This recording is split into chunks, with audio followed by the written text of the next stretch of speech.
Hello, everybody. Welcome to this week's edition of Inside the Trojans Huddle.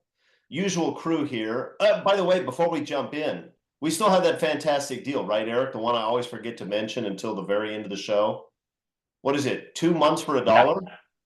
USC won. that's it. Hey, 2 USC months for won. $1. Look, I'll make you a promise right now. I will write an article at some point in the next 2 months that's worth $1. I'll make you that promise. And if you disagree, I'll send you $1. Okay, just prove that you did it, and I'll send you the money. All right, let's jump in. Usual crew. I'm not going to introduce you. You already know who we are, unless you're one of those large group of Oklahoma fans who's now interested in our show because we said some critical things about Lincoln Riley. So let's start there. Let's start there because I want people to understand what our position is, Ray Lincoln Riley. And I also want to tell OU fans what I think of him because it's been a long time. So, look, I'm bringing this up because a local news guy, I think is who he is, in Oklahoma, took a cut of our show from a couple weeks ago and stuck it up on Twitter. And the OU fans are very excited because anytime something is said critical of Lincoln Riley, it makes them just over the moon. They forget about the fact that their program isn't any good right now either. And so we'll probably have a bunch of OU fans joining us. We probably will until they get upset in the third week of the season next year, and then they'll all drop off. But in the meantime, welcome. Appreciate having you. You'll increase our stats. Here's the thing. In the clip that was out there, I had commented that Lincoln Riley may not be as good as we had hoped when we got him, and that he's making mistakes that elite coaches don't make. And I mentioned 3: Nick Saban, Pete Carroll, and Urban Meyer. And Lincoln Riley is not in their class. Not yet. Those guys also weren't in that class when they were 40. Arguably, Meyer might have been. The other 2 weren't. Pete Carroll and Nick Saban were not elite coaches when they were in their early 40s. So I'm still hopeful that Lincoln Riley will grow into the role, and I'm not saying he can't succeed at USC. I'm certainly not saying that he's incapable of being a solid head coach. I think that he's going to be a very solid head coach. I don't know whether he's going to become an elite guy. Okay, so that's the first part. I don't want this to get taken out of context. Second thing is, to my OU friends, you know who else doesn't have an elite coach? You don't.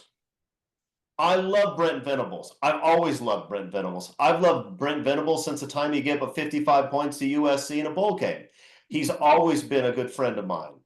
I love the fact that they had to hire somebody to keep him from running on the field, the way you might have somebody watching a toddler if you're walking on a busy street. I think that's freaking fantastic, and he's a good coach. But here's the thing. Your program is also not where you want it to be. You've had one okay season where you got slapped by Arizona in a bowl game, and you had one terrible season. You guys will get it together. Oklahoma is, without question, one of the top 5 or 6 programs of all time. You guys are a blue blood. You're going to get it back together. But while you're enjoying our pain, you might look around and notice that you guys aren't playing any defense these days either. So, and one last thing before we leave the topic. There is something of the spurned girlfriend to you guys. I know you're telling us now that Lincoln Riley's terrible and he ran OU into the ground. I know you're telling us all that. But I remember what happened when he left, and you guys flipped out like you got broken up with, and you got very upset, and you made all kinds of crazy threats against Lincoln Riley and his family. I remember all that. We haven't forgotten. So take the spurned girlfriend act somewhere else. You guys are going to be fine. Maybe not this year, but you're going to be fine. We're going to be fine too. You know, if you're enjoying our pain and that leads you to come watch our show, then I suppose welcome to the program. That's all I have to say about OU. You guys want to say anything about OU fans while they're here? We may not see them very long. Not the fans. I'm glad you touched on the defense because I did look at that. I looked at Oklahoma, right? So Oklahoma and USC kind of flipped seasons the last 2, where Lincoln Riley hits the ground running, has a great year right away, then falls off. Venables had the tough year, and then they 10-3 or something this last season. And I thought, did the schedule play that role the way it clearly did for USC, where if the schedule was flipped, it probably flips those records. Yes, their schedule, Oklahoma's schedule this last year was horrific. They played 3 ranked teams, lost to 2 of them. Their last 8 games of the year, they averaged 31.4 points against them defensively, 31-4 a game over the last 8 games. You look at that over the season, that's the number 108 scoring defense in the country. Now, triple digits on defense, that's USC territory. We own that. We own Don't triple invade digits. our turf, fellas. Don't do it. So that, yeah, I mean, those are fighting words to end up 108 there. So yeah, right, 5-3 in the last 8, and that's the season. That's like, hey, here we are. We're a playoff team now. So I don't know. Look, I'll be honest. I don't like Oklahoma football. I've had too much interaction with people from Oklahoma. I've spent way too much time in and around the state. But I respect the program. It's a fantastic program. You guys aren't Oregon. You're not pretenders. You're legit. I'm just pointing out that while Lincoln Riley had a terrible season last year, and we've been roasting him for it, last I checked, Jed Fish was putting on a coaching clinic for Brent Venables with his 2 and 3 stars smacking your 5 stars around. That's what I remember. So you guys have your own problems. And when you do run into your problems this year, I'm going to make fun of you. And so I don't have any problem with you making fun of us. I just want, you guys aren't Georgia right now. You're not. So let's get it together, Okies. Let's get it together. Yeah, Mark. Here's what I would say to Oklahoma fans just to close out this topic. You had the chance with Texas to join the Pac-12. It would have eventually become the Pac-16. Think about this. Had that happened, and USC just stayed their same course, they just stayed in the middle lane of being mid, and then all of a sudden they came after Lincoln Riley. Imagine your feelings today had they taken him from the same conference that you were a member in. So count your blessings. That's all I'm going to say. Look, it just makes me giddy with excitement to think about adding Oklahoma and Texas to USC's schedule during the Clay Helton years. What could be better than that? Okay, fellas, let's jump in. Seeing them in the playoffs this year, that would be better than that. That would be fun. That would be fun. Okay. All right, let's talk about what we always talk about because it is recruiting season. USC is really running up the numbers in terms of second place finishes this year when it comes to blue chip recruits. Always the bridesmaid, never the bride. It worked for the Buffalo Bills. I'm not sure that it works for a football program.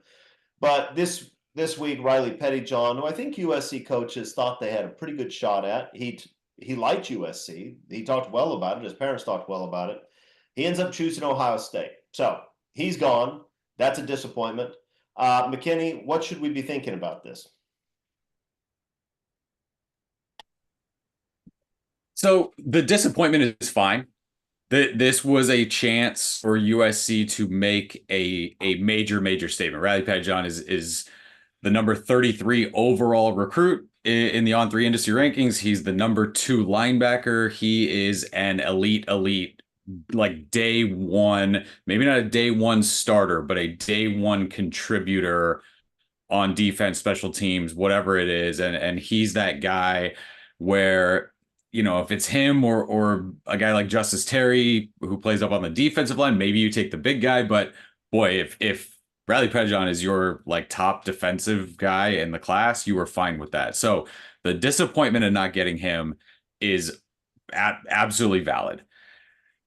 We're at a point where finishing second in recruiting and developing that relationship and having that there and making an impact with the transfer portal now, again, you want him on your roster.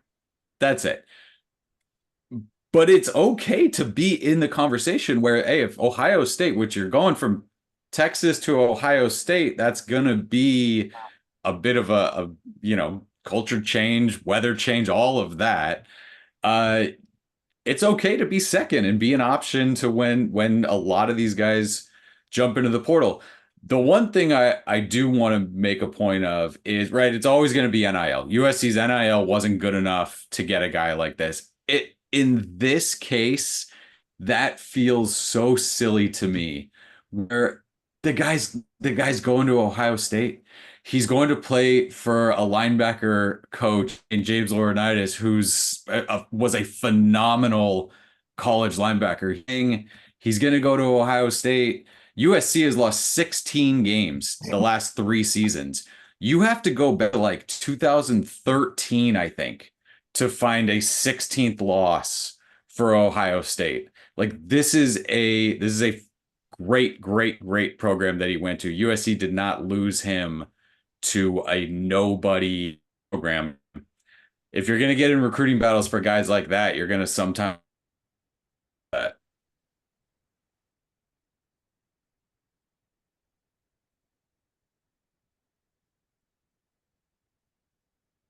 Is McKinney pulling a Greg Katz with us right now? Is that what's happening? He had a little freeze up there.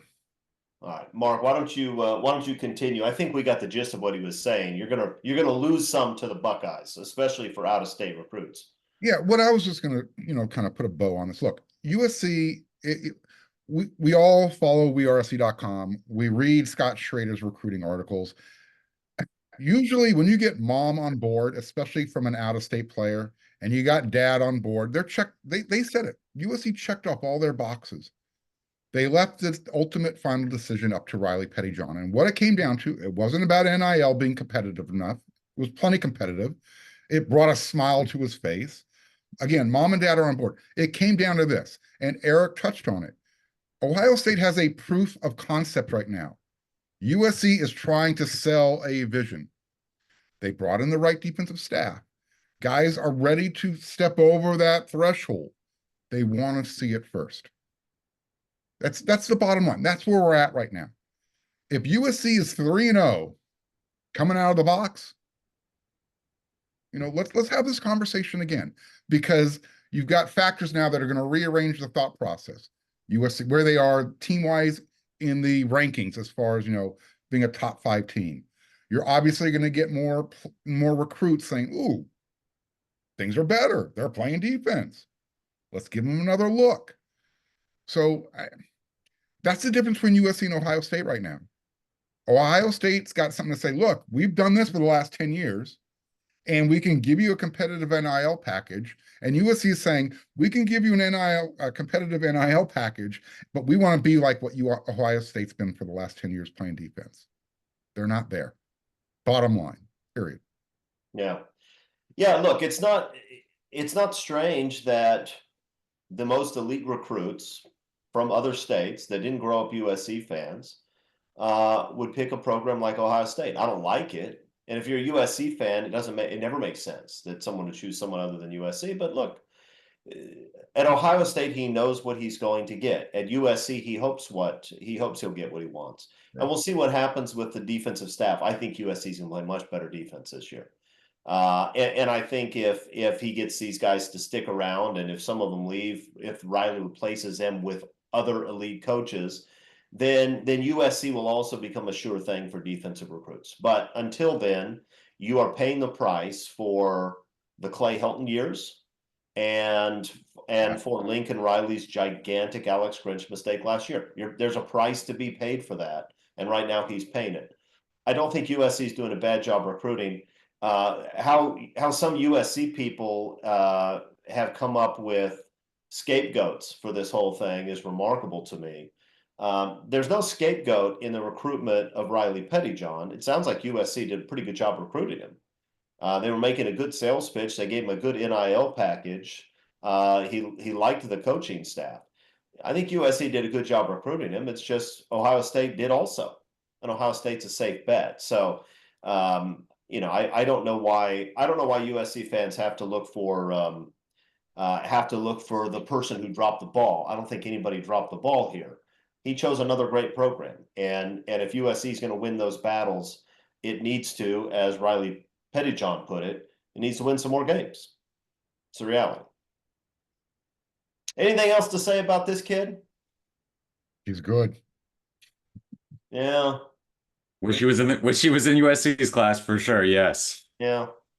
Yeah, it's disappointing. And it's disappointing because this is a class that, probably 2 months ago, you looked at and said, this could be a top 3 class. And now you look at it and say, we need to do some work to sneak into the top 10. It's not where we want to be, but it is where we are. Well, we just need to, this staff, we're going to have to count on their evaluation process, because if they are as good as they are developing, the pieces they're bringing in will automatically become that 3-star turns into a 4-star on the field. And that's what it's going to take. It's, you know, you can't blame the general manager of USC for USC's recruiting woes. If we want to dive into this, we can, but it just doesn't make sense to this experienced mind. No, frankly, that's silly. Lincoln Riley is a decision maker for USC football. You bring a guy over, you give him a 10-year deal, paying him probably $12 million a year. That guy's making the decisions for USC football.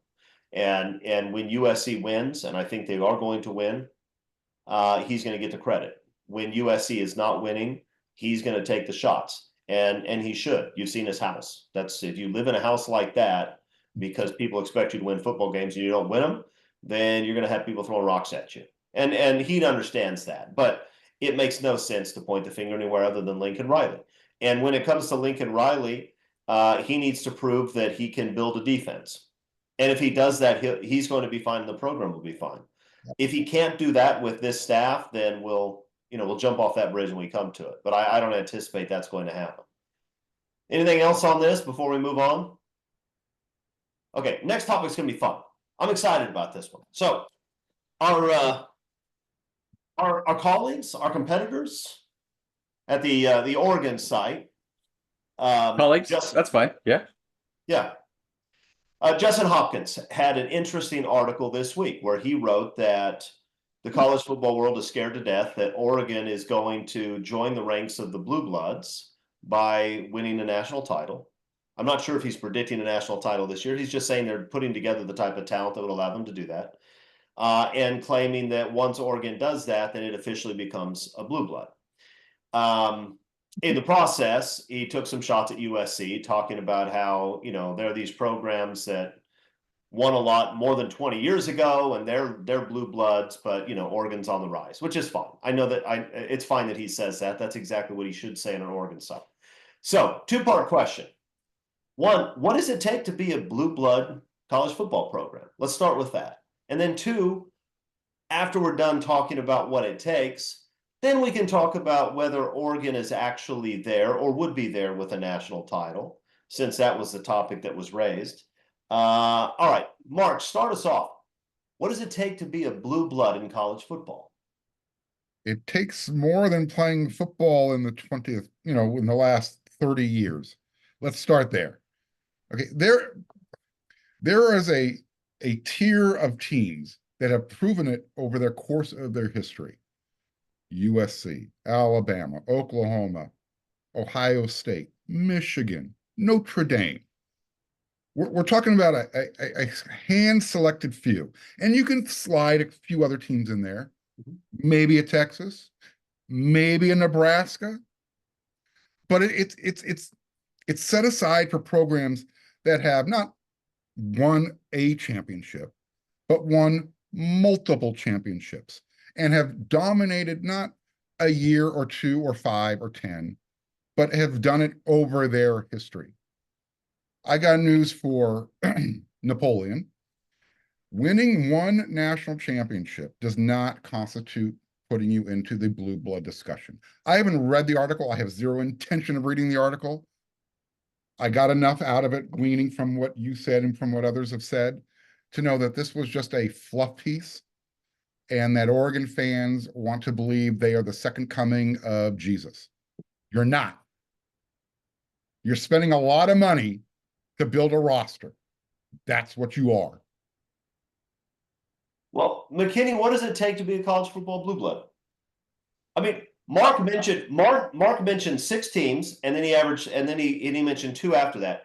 The 6 he mentioned are everybody's top 6, and the other 2 are everybody's 7 and 8. That's almost always the case. Why is that? Why are those teams always regarded as the blue bloods of college football? I think, right, you have to win. He's right about multiple championships, and I do think, right, there's talk about, they won them a long time ago, but that's it. They have to be in several different decades also, right? They need to be kind of, you'd want them to be evenly spaced. I mean, you want them to be every year, but sort of evenly spaced out, and you can have some dips. It's not about you have to have a winning record every single year, but you have to show that in like any style of football, in any era, you can pop up and win national championships and you're relevant no matter what happens. Now, I don't think, I mean, Oregon fans should love the ride they're on right now. Like you should not feel bad at all about what your program is doing. This is the era. The era is of right now. Oregon is doing absolutely everything that you would need to do to build a roster in this era of how do you build a roster? And there are so many more ways to do it. They're doing a phenomenal job. Winning one doesn't kick you up there, right? You're Clemson-ish territory, I think, at that point.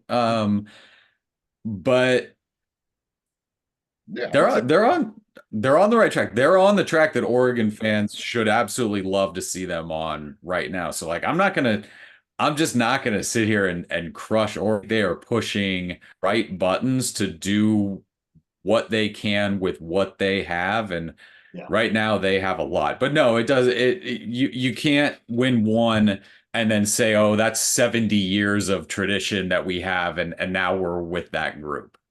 Yeah, look, very subjective. But Chris, give us an objective definition of blue blood status. Because that's in order to be a blue blood in college football, you have to have dominated in multiple different eras. You have to have a significant number of national championships. None of those teams you mentioned are teams that have one title, right? You have to have numerous legendary players. Ohio State, Oklahoma, Alabama, USC. They don't have one guy that won a Heisman Trophy once. I mean, BYU has that. BYU actually has a national title, by the way. So does Colorado. Blue Bloods, Oregon. And you have to be a program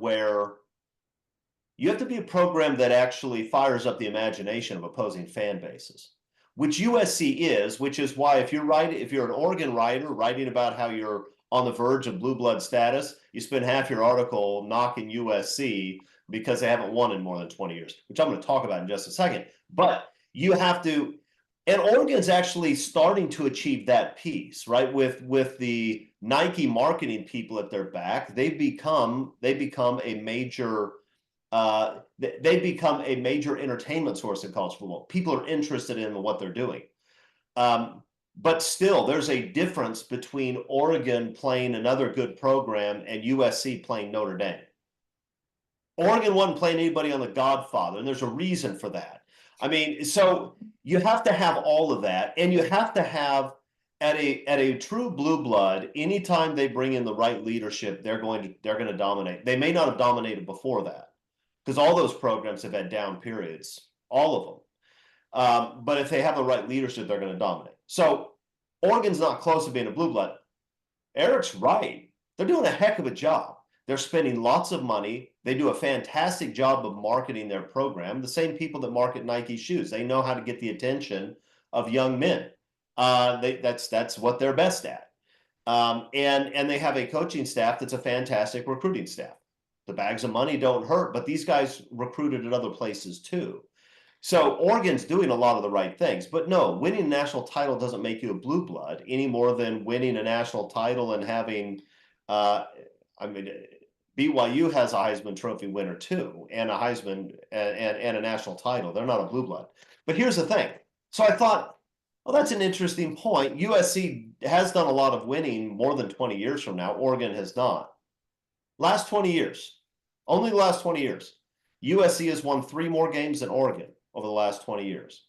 Now, Oregon finished the end of the season ranked in the AP top 25 14 times, USC 13 times. Oregon finished in the top 10 8 times. USC finished in the top 10 7 times. So very close, but Oregon with the nod. USC has 2 Heismans during that time period. Oregon has 1. And USC has a national title within the last 20 years. Oregon does not. by Oregon writers' own definition, in the last 20 years, USC qualifies as a blue blood. Oregon does not. Look, I don't know if Oregon's going to win a national title. They might. They're putting together a really good roster.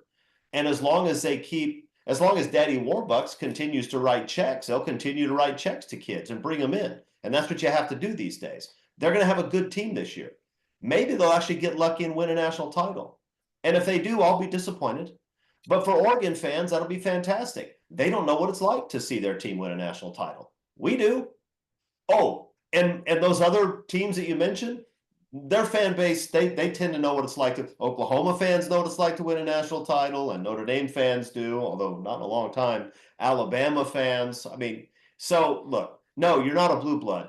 You have a nice little program. You're doing a good job. Right now, you're out recruiting USC on the West Coast, and you're putting together a great roster. But one national title doesn't make you a blue blood. One national title means that you're Colorado in the 90s. Did you notice that none of us mentioned Georgia in our cadre of teams? Not one of us. They're not there. They're not there yet. We didn't mention Florida State. We didn't mention Miami. And Miami's an interesting test case, right? Because Miami won a boatload of national titles in a very short period of time. But they were only great during one period of time, and they were lousy before and lousy after. Florida State also had an amazing run.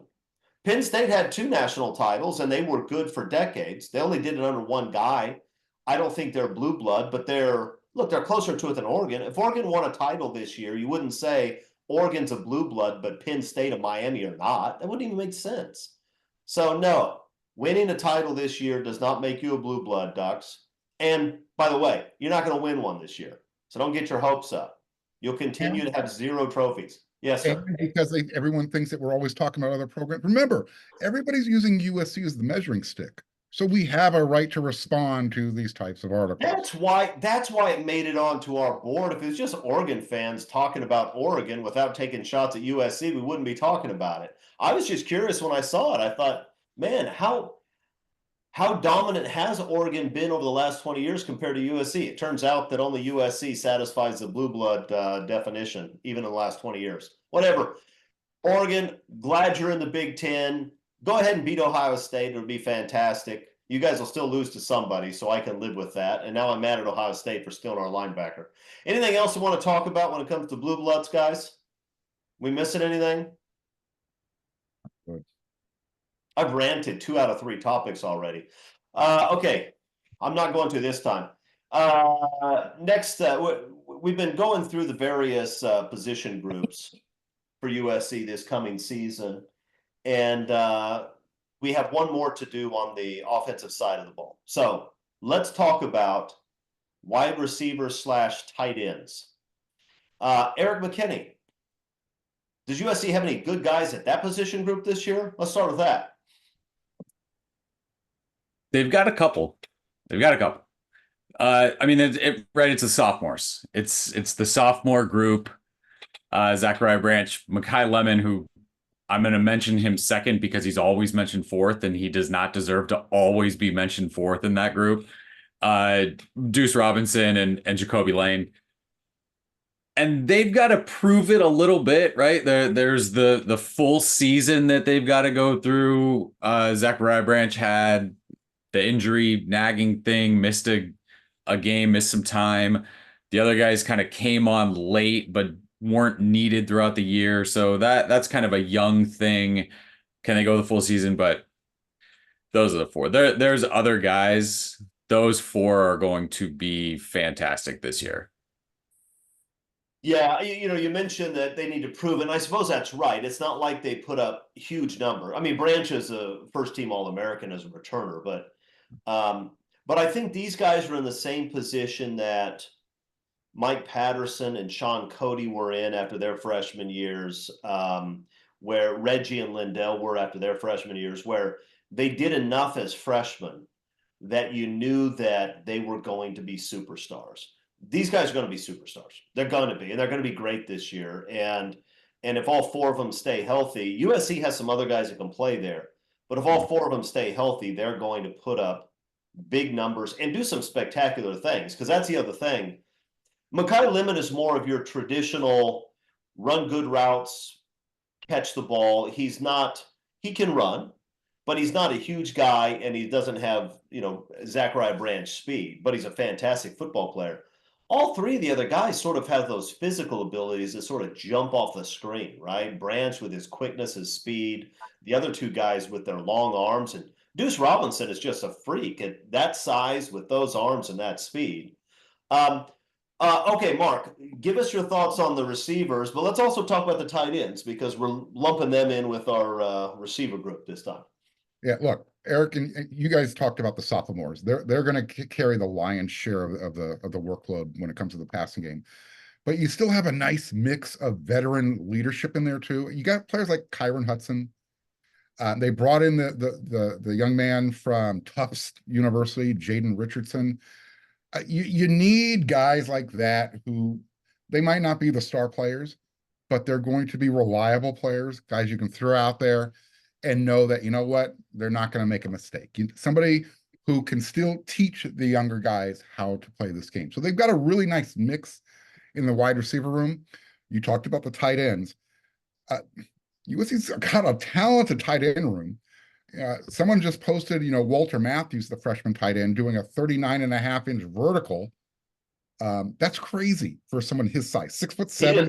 He does not look like a freshman either. No, he looks like a 4-year NFL vet. Right. And so to the point of, look, USC is recruiting guys. They're making the right types of evaluations. They're getting guys that are going to help this program move forward. Walter Matthews is one of those guys who I think can contribute right away, because not only can you maybe give him a jump ball type of situation, but because of his size, because of his arm length, you know what? Go open the coach's eyes blocking in the run game. That's where the tight ends are going to be able to help this year's offense. More play action, more power type of running and passing options. So yeah, between Walter, you got Lake McCree, as long as he's healthy coming back. You got the Cade Eldridge. My mind is losing the other names right now. Walker Lyons, a kid who came in, another guy. Really talented room. There's plenty of options there. It's just, how is USC going to use everybody? You've got the 4 sophomores at wide receiver. Will they now get the tight end room involved in the passing game? Yeah, it seems like it's been a long time since the Dominique Birds and Fred Davises were making consistent big plays for USC offense, and Riley has had good tight end usage in the past. At Oklahoma, he had some fantastic tight ends, so it would be nice to see that incorporated in the offense. And I'm hopeful that this crew will do it. McKinney, what should we expect from the tight ends? Is this going to be another 2 catches for 9 yards per game season? For the tight ends in the room. For the tight ends, for me, if they catch 0 passes and also help the offensive tackles give up 0 sacks season, I'll take that. I will take that trade, right? So if I think Lake McCree could be big there, right? I mean, you've got the Miller Moss is not incapable of moving around and making plays, but shoring up kind of that pass blocking and being solid on the edges, and then also helping out in the run game, that's going to be big. The tight end serving as blockers. You can do a lot of stuff with those receivers. We didn't mention a couple of the other transfers that came in. Charles Ross came in from San Jose State, and Jay Fair came in from Auburn too. So you added some slot guys. Xavier Jordan's a true freshman that kind of flashed in the spring game. I don't know if you need him, but he's talented and could play a bit here. So the receiver numbers look good, and those are guys that you can move inside, you can move outside. Deuce Robinson could line up at like a traditional tight end for you if you wanted to have kind of that wrinkle in there. We've seen those guys inside and outside. So yeah, for tight end for me, the pass catching and Lake McCree has played a ton in Lincoln Riley's offense. He uses him a lot. Yeah. But the pass catching is still, I know USC fans forever, right, have been, when do they throw into the tight ends? When do they throw into the tight ends? For me this year, it's make sure those guys are kind of buckled in and buttoned up as pass blockers, as run blockers, and whatever they want to give in the receiving game will be great. Who do you Yeah. think the tight end room pops though this year? I mean, I think I didn't mention one name or two names off the top of my head, but Tabarachi's still there, right? thank you. He's Well, an interesting. he's He's really an good. interesting. Seems like more of an H-back guy to me. I don't think he's that tall, but he's thick. He's got some athleticism. Yeah, it'll be interesting. I don't know that there's a Fred Davis in that room yet. Although we'll see whether the freshman surprises. But I think they have some guys who can play. And Eric's right. Lake McCree is an experienced guy, and that's a nice thing to have on your roster, is to have experienced leaders at that position. So we'll see. Look, we've had years where we said I'm pretty sure that the offense is going to be great. I'm pretty sure this position group is going to be great. We're not always right. But if those 4 sophomores stay healthy, they're going to be great. Those guys are spectacular football players. And I think we'll see a huge jump too, because you usually see a giant jump in players from their freshman to sophomore years. Zachariah Branch, from the moment he first set foot on the field, he was exciting. I think he's going to be more than exciting this year. I think he's going to become a staple of the offense. And when you have a guy like that you can move around, that can outrun everybody, that can make people miss in the open field, it just opens things up for everybody else, because you have to figure out what to do with that guy. And you see what a Tyreek Hill can do in an offense, because if you can take the top off a defense like that, it makes it very difficult to keep your safeties down in the box. USC, with their big offensive line, should be able to run the ball, and teams shouldn't be able to overload the box against them, I think.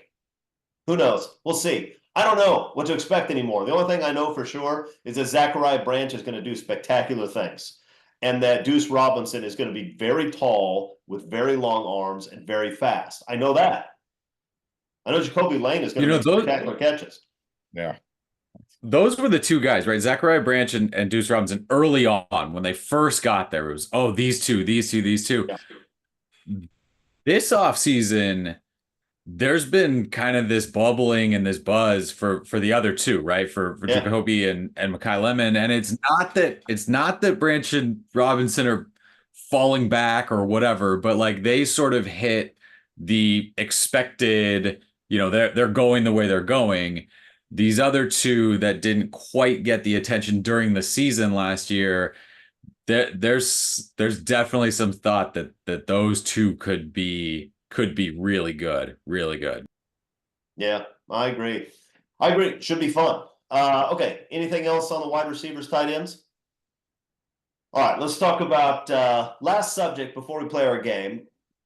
Big Ten upset alert games this season. So we talked a lot about the USC's Big Ten schedule, and we've even talked a little bit about Ohio State and Oregon and some of these other big games.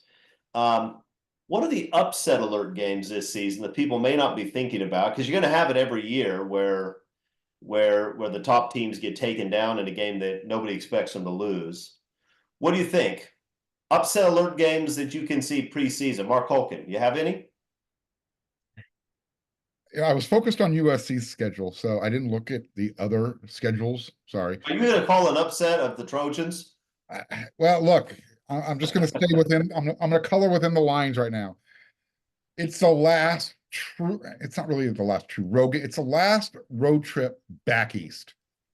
I don't think Maryland has the talent to beat USC, but USC might be thinking, you know what? Let's just get in there. Let's get out. And then the farthest we have to travel ever again is up to Seattle later in the year. It's that type of atmosphere.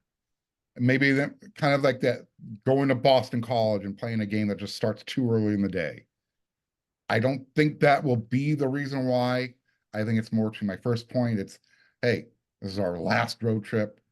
We should beat these guys. They might take them lightly, and they can get beat by a field goal at the end of the game. And those East Coast trips by West Coast teams are tough, especially if those games are played early in the day. I mean, if that's a noon kickoff, all bets are off, because that's a very difficult trip to make. And Michigan does have a home game against a really good team before USC gets there. That I don't know if it's an upset, but Michigan is the defending national champion. Yep. McKinney, what do you got? Yeah, I looked at the top of the Big Ten. There just aren't. No. The Big Ten set up its good teams pretty well, right? It's what you always wanted the Pac-12 to do for its teams. Like that, Oregon and Ohio State are playing. Those are going to be the top two ranked teams from the conference when the rankings come out. And so, yeah, if you could pick if you're the Big Ten, maybe they don't play. But the way it's set up, there aren't a lot of, oh, that's the one. So the funniest one for Oregon, right, is they beat Ohio State, and then they have to go to Purdue for a Friday game right after that, and they find a way to lose at Purdue on a Friday night after beating Ohio State and jumping to number one. That's the best one. That's the best one. Don't get my hopes up. out That's there. not fair. Oregon will That's be not- the number 2 team in the country when in terms of potential. Purdue will be the number 2 team. That's what they do. Look, That's the I thing. thought the same. I thought the same thing. I looked at Ohio State and Michigan and Penn State, and I didn't see.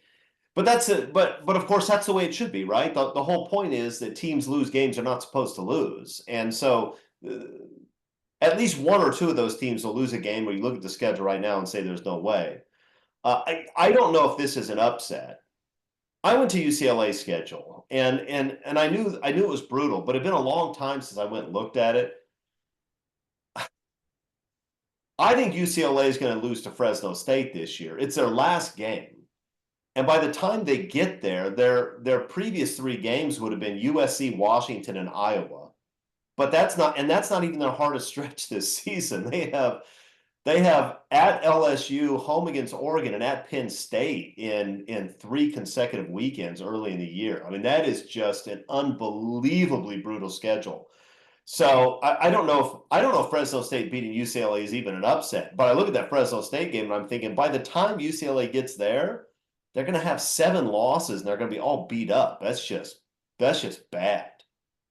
That's just bad. So I'm picking UCLA to lose to Fresno. I'm also picking them to lose to all those other teams I just mentioned, and maybe Nebraska. They have to play at Nebraska. They'll probably lose that one too. Imagine Corey Foreman picking off the pass to close out the game against UCLA when they play. That would be amazing. I wish that for Corey. I hope he has a good season. We all do. Yeah. Okay. 10 questions, guys. Are we ready to go? Play. All right. Hey, Mark, you won last week, didn't you? I think I've won. Yeah, I think I did. Okay, good. All right. So all the pressure is on McKinney. He can't go down 2 in a row. He might. Score 0-0. Playing the Mark Culkin 10 questions game? This is tough. Yeah, it is. The judge isn't going to be lined up against you this week like he was last week. I don't think. Okay, question number 1. I want you to give me the name of a cult hero USC player. This is somebody who, not Marcus Allen. This is somebody who's not a household name to most fans, but has a special place in the hearts of longtime USC football fans. Okay, so Culkin, you're a returning champion. Why don't you start us off? Give me a cult hero USC player. So I was Antoine Simmons, cornerback for USC. Okay. He deserves to be in this conversation. This young man, he was on his deathbed. He survived stomach cancer. He came back, intercepted a pass, pick 6. And a particularly interesting one because he cut the ball in between his legs. And yeah. Yep. It was the '1 play of the year on ESPN, but that's not the one I'm picking. Oh. I'm going with Jake Olson. Okay. September 3rd, 2017 against Western Michigan. Blind. Young man comes into the game, snaps a perfect snap on a point after attempt, and USC. It was planned, but not many people are going to know about the story. So when you're done watching this episode of Inside the Trojan Huddle, get on over to YouTube, click on the name Jake Olson, blind snapper. And it's one of those moments that, yeah, he's a cult hero among USC fans. There was, I Jake, when he was a young kid, was a USC fan, and Pete Carroll and the team really took him under their wings, and I remember they had a video of the day when Jake Olson was going to have to go and get his surgery, and he was going to lose his eyesight, and he knows going to the hospital he's never going to see again. And that video tore me up. Like, I bawled like a baby when I saw that. If you haven't seen it, it is touching. And then to know who Jake Olson has become since then, it really is a fantastic story. He's a good dude. That's a good answer. McKinney, that's a good answer. That's gonna be a tough one. What do you got? So who I don't have is, again, the like center cut fastball Matt Grudegood, because I think he counts. He's not a guy that just a general college football fan knows, but because that's the easy answer, I'm not going to go with him. I'm going to go with Desmond Reed, because no name brings more Notre Dame hatred, I think, to USC fans than Desmond Reed. You got the Rose Bowl touchdown against Illinois where he had like his redemption arc, but when you say Desmond Reed, you can say it to a USC fan and you feel the Notre Dame ire in all of that. Yeah, and if you don't know what he's talking about, this goes back to the Bush Push game where USC goes to Notre Dame in 2005. The Irish know they don't have the speed to match up with USC, and so what they do is they grow the grass about a foot high. And that's only a slight exaggeration. I remember when I first walked in the stadium, I was stunned because I could see the grass waving. It was like a scene from Dances with Wolves, where you got the prairie grass going back and forth the wind. It was outrageous, and of course Desmond Reed gets a knee injury. I'm not a doctor. I can't tell you that if the grass was shorter, it wouldn't have happened. But I am a Notre Dame hater, and so I will tell you that if the grass was shorter, it wouldn't have happened. So yes.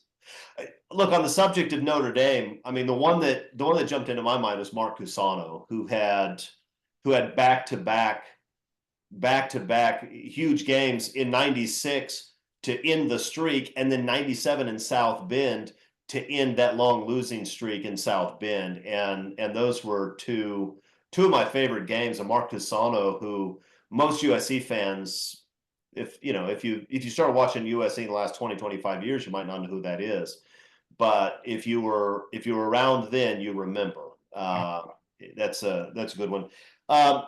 Look, I'm going to give the point to Mark because I don't know that you can do anything other than that. It's a gimme, but Jake Olson's a great answer. But don't worry, Eric, because you're going to get to answer this one first, and I think you're going to do well on this one. Number 2, greatest linebacker duo in USC history. And duo, don't give me all three or four of the names from 2008. Don't do it. Duo. No, but I 1, 2, 3, 4. I have four options, and in there is a couple of the 2008 names. So I'm just gonna give you my answer. I'm gonna go, and I'll be honest here. I'm going for a point. I'm going to go Junior Seau and Scott Ross as my linebacker duo. You know what that does when I hear those names. You know what that does to me. It's almost cheating to say it, but I love those guys. I love them so much. Okay, and you know what I liked about your answer also is you said, I'm just going to give you my answer like you're doing us a favor and answering the question instead of giving us a speech first. I appreciate that. Look, I don't always read the comments. I assume most of them are enjoying that I give 9 or 12 or 17 different answers to all of these. That's my assumption, at least. The most common feedback we get is, I wish McKinney would give us more answers instead of just giving us 3 or 4. Mark, what do you got? Greatest linebacker duo in USC history. Well, I'm making you the general manager of the team, Chris. Are you going to take 2 really good linebackers that Eric just brought up? Mm-hmm. Or are you going to take, I don't know, Brian Cushing and Ray Mealuga? Which one is going to scare opposing offenses more? I'm going to take the guys that Eric McKinney named, and I look, I love those guys. I love those guys. But Junior Seau was on a different level even than those guys. Those guys, Junior Seau and And Scott, Scott, were not part of a defense that allowed 10 points or less per game. I know. Although that 89 defense was awfully good. Yes, it was. Awfully good. And it doesn't matter, Mark. It doesn't matter. McKinney knew what he was doing. He knew what he was doing. He knew what he was doing when he named them. I love that. I love that team. Even though they let me down. You let me down, guys, but I love you. And Junior Seau and Scott Ross, just that and Scott Ross, a name that a lot of USC fans of recent vintage don't know. Correct. He was your stereotypical tough guy inside linebacker, just tackle to tackle, just a spark plug, high energy, hitting people, just a fantastic football player. Doesn't get the recognition he deserves, but he's getting it on our show. It's 1-1. Okay, Mark. Yes. Most disappointing film in a classic film franchise. Anything after Jaws 1 in that whole frickin' series of movies. You didn't like Jaws 3D? That wasn't like. Give me Jaws, and let the boat sail off and blow up, and that's it. That's the end. No more. Okay. So everything after Jaws 1. McKinney, what do you got? Yeah, I dabbled with Jaws. That was definitely a thought going into this. I just sort of figure out what you meant disappointing, defining it. Did it ruin the movies before? It was a thing. So I'm going with Crystal Skull, Indiana Jones, as just a bomb. Yeah, I mean, Indy hiding in a refrigerator from a nuclear explosion. It's just freaking awful. It was awful, and here's the thing. Mark is right about the other Jaws films. The problem is that I don't know that Jaws was a classic film franchise because there was only one great one. Whereas with Indy, you had 3 fantastic movies, and then you had that. I would also accept Rocky V. Horrific. I would accept Godfather 3. There are other answers I would accept, but Eric did name one of the ones that I had in my head. He gets the points. 2-1. Okay. Since this is debate season, we're not going to talk about the debate because it's not a political show. Although if you haven't seen it, you should watch it. Really, I mean, if you're a citizen in this country, you need to see our 2 candidates arguing about who's a better golfer. Okay, we're going to have a college football debate. Who are the participants and what is the topic of the debate? Eric McKinney. I would like Ryan Day and Dan Lanning to debate. There's a debate and also a sub-debate. There's 2 topics. One of them is why they should keep their job when at least one of them won't win the national championship this year. And then the sub-debate in that is which one sort of began their head coaching career closer to third base based on kind of what they've given and who they've followed. I like that last part a lot. I mean, Ryan Day takes over Urban Meyer's juggernaut. And of course, Dan Lanning gets a credit for an amazing defense in Georgia that I'm pretty sure he's not the one that built. And then he steps into a program where he has more money than everybody else to recruit with. Okay, good answer. Mark Holken, what you got? So I'm going to stay on that Oregon tangent, but I'm going to take a little bit different turn with this here. I want to have Justin Hopkins debate Brian Bosworth on what a blue blood program is and how you become a blue blood program. What's Boz doing these days? I don't know what he's up to, but I'll tell you right now, I would pay to watch a Brian Bosworth debate, no matter who he's debating. Just out of curiosity, I'd love to see that.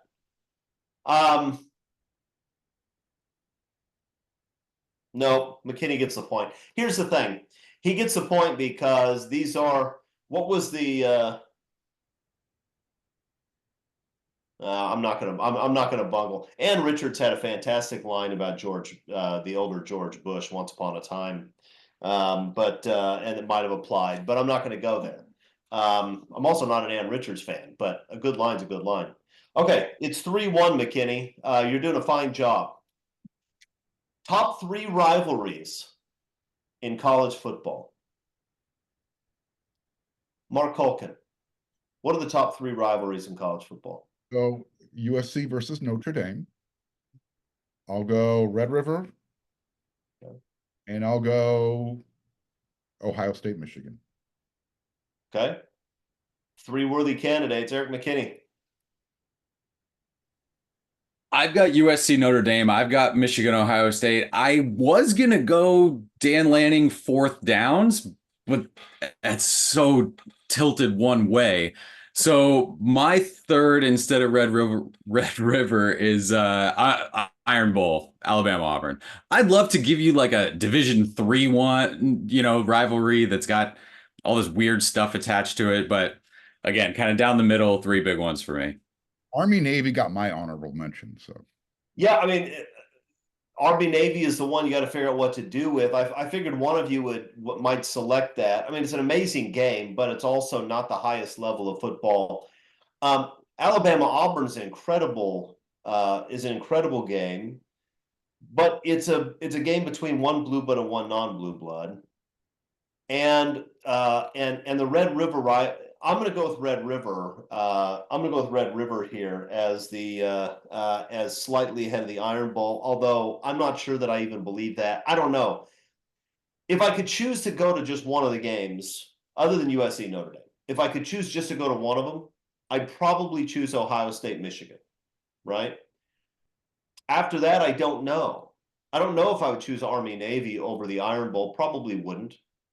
The Red River shootout would be fantastic, but I don't know. I'm giving Mark Culkin the point. I don't even know why. I think because it's late here. We're taping much later than usual. I'm very tired, people. It's 3-2. Question number 6. Yes or no? USC is set up for success this year as well as it was set up for success in 2002, Pete's 2nd year. Yes or no? Eric McKinney. No. And why not? You had college football Hall of Famers on as veterans on Pete Carroll's 2002 team. You had they weren't college football Hall of Famers yet. You had guys that would become college football Hall of Famers. You had a Heisman Trophy winner. I mean, you had guys that were veterans at key positions. You had a quarterback coming back, and you had the defensive lineman. There was more belief there. You were in a conference that at that time wasn't going to offer quite as many, I think, hurdles and wrinkles as this schedule and this conference has right now. I think that you had more advantages over the teams you were playing with that 2002 schedule and roster. You also had Pete Carroll and Ed Orgeron. Okay, that's the negative Nancy. We could do the coaching staff too. Yeah, that's the negative Nancy answer, Mark. Are you going to agree with that, or are you going to give us a different answer? One that we can all rally behind. I'm going to give you a different answer. Everything that Eric said is absolutely correct. However, thanks, Mark. I'll take the point. However, in 2002, there weren't 12 spots open to be successful at the end of the season. This team has enough to get into that 12-team field to be successful. Yeah, I mean, here's the thing. I think Eric's probably right, but I think it's closer than you think for this reason. That 2000, the 2001 team offensively was challenged, and 2002, it wasn't obvious that you were going to have an offensive line you could rely upon. Carson Palmer, we know now how he performed, and he was experienced, but coming into the season, Carson Palmer is a guy that thrown as many interceptions as touchdowns in his time at USC. We know Justin Fargas played great, but Justin Fargas was a transfer with injury, with a history of injuries. The defensive line was fantastic. I think we knew they were going to be good, but those guys were all sophomores. They weren't superstars yet. Matt Grudegood was somebody who they were just trying to find a position for. Troy Polamalu. Admitted that's a big deal. But that team, that was not an obvious top 3 team in the country coming into the season. And I think you could make an argument that if this offensive line this season comes together the way that 2002 offensive line did, you have a chance to have a pretty special season like that team did. I don't know if it's going to happen, and I know Troy Polamalu is not going to show up, and that does matter. If you have him roaming around the field, then good things tend to happen. But I do think there's a comparison there. And because Mark was positive, and I like positivity, I'm going to go with him, even though Mark and I both agreed that Eric was right on everything he said. I think. Yes. Look, I don't want to overstep here. I think, Chris, you should give yourself a point. You brought me a lot closer to yes than initially. I feel like that's worth a point for you too, just if you wanted to hear that. Okay. That's fair. We'll take the point away from Mark and give it to me. It's 3-2. Question number 7. What's the best Olympic sport? Mark, what is it? Summer or winter? Just summer. Don't ask questions. I don't know if you haven't learned. I'll answer that one. The Summer Olympics are so much better than the Winter Olympics that you shouldn't have had to ask for a clarification, but I'll give it. Go ahead. I'm going to go with volleyball. Beach volleyball, full court volleyball, men's, women's. What are you going with? You're going with women's volleyball again, aren't you? You did this a few weeks ago. I'm just gonna say I enjoy watching the volleyball competition. Okay. We won't take it down any other. I'm not even gonna let you say anymore. You're just gonna get us in trouble with all of our women viewers. There are probably 9 of them. Eric, best Olympic sport. The best Olympic sport is track and athletics, right? And in that it's track, and the best event is the 4x100, men's and women's. Okay. I think that's the second best event. I think the 100-meter. I mean, look, the 100-meter is the crowning achievement of Olympic sports, and probably is the most exciting 10 seconds in sport. McKinney gets it. It's 4-2. Mark Holken is just hurting us with our female viewers. Okay, yes or no? Performance enhancing drug. You brought up beach volleyball. I said volleyball. I was trying to get clarification, like you were when you asked about the question. Listen, this is an important question. We need to answer this one. I want you to think about it, but not for very long. I don't want a long pause. Yes or no? Performance-enhancing drugs should be promoted or even required at the professional level. Eric McKinney, go. No, look, I get the idea behind it. Like, you can't. It's kind of proven at this point. You can't make it all clean. You just can't. And so I understand the idea of like just let it go and do anything. You're just gonna get more and more people, I think, really physically hurt because they're gonna push it and push it and push it, and then you're gonna have something that you have to only show sports on like late night TV where you can blur out exploding heads and all that kind of stuff. So no, but I understand the idea. All right. Lame stick in the mud McKinney says no to the drugs. Culkin, are you going to say yes to the drugs? I'm going to say no. The long-term effects are just no bueno. I don't need to see players turn into Tony Mandarich and then see Tony Mandarich when all of those things wear off. No, this is bad news. No. The better solution to that is just not to have any more of those "Where Are They Now" shows. Look, I got a question for both of you. What did you enjoy more, watching steroid freak Barry Bonds or skinny fast Barry Bonds? Go ahead, answer truthfully. What was more fun? Okay, you both lose a point. Score is now So that 3-1. there's right. You want to have another league. If you want to have a different league that's just an all out whatever, then Look in base. Look, you can start that. Steroids undoubtedly make baseball better. They undoubtedly make track better. Watching guys run 9.5 is better than watching guys run 10 flat. It's better.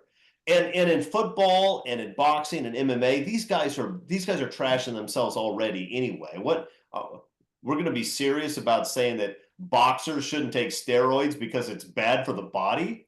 Come on. All right, I'm disappointed with both of you guys. You both lose a point. All right. Number 9. Chris promotes drug usage. You heard it here first. Performance enhancing drugs. I'm not promoting or dissuading recreational drug use. I don't really care what you do with that. But I'm just saying performance enhancing drugs. I am pro steroid freak Barry Bonds. It was amazing. I am pro Sammy Sosa. Sammy Sosa non-steroids isn't even worth watching. Sammy Sosa on steroids, amazing. Amazing entertainment.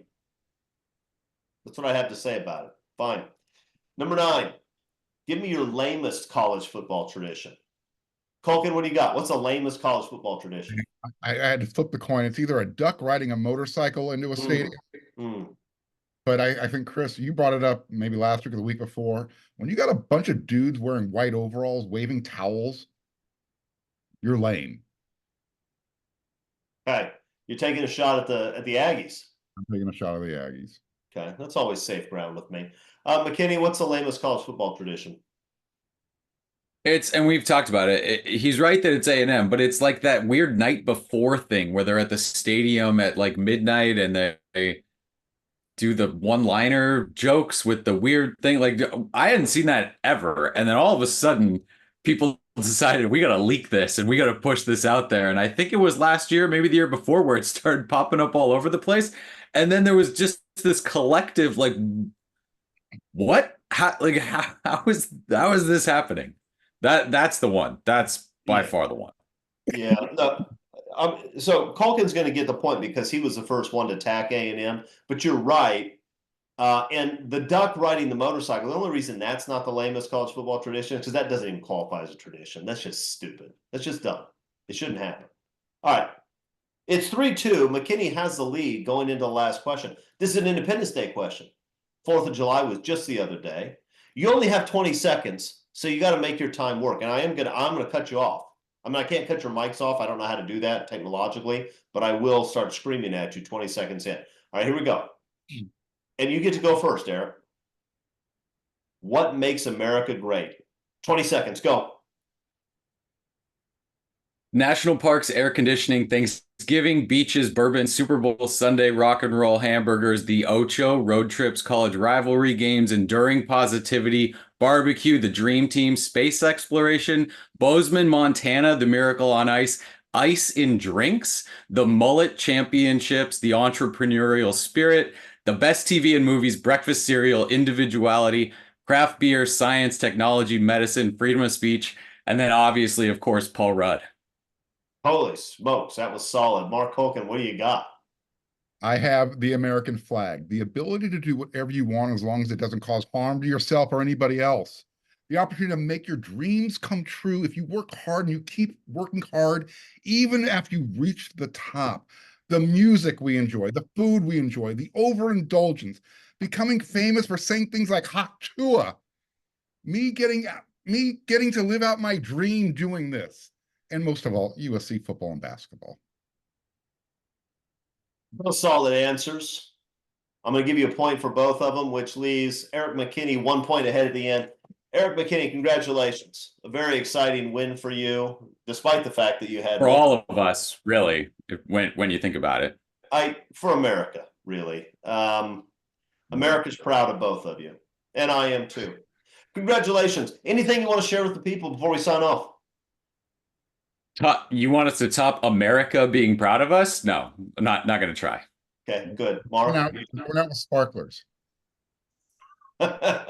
We should. Hey, look, I'm in Texas. We don't have to just use sparklers. We can actually blow up the big fireworks. I have a bunch of them in the garage right now, by the way, but I'm not going to blow them up on the air in this office. That would be a mistake. Okay, listen, good show, guys. See you next week. Thanks for joining us. Sign up. Take that $1 deal. If you don't take the $1 deal, I can't help you, people. If you can't understand the beauty of $1 for 2 months, then America is probably not for you. But I think it is for you, so sign up. What? What's the code? I don't know. There's a code. USC 1. USC 1. All right, well, there it is. There's the code. And if you don't remember the code, just email Eric. He'll tell you. All right, that's it. Fight on, everybody. See you next week.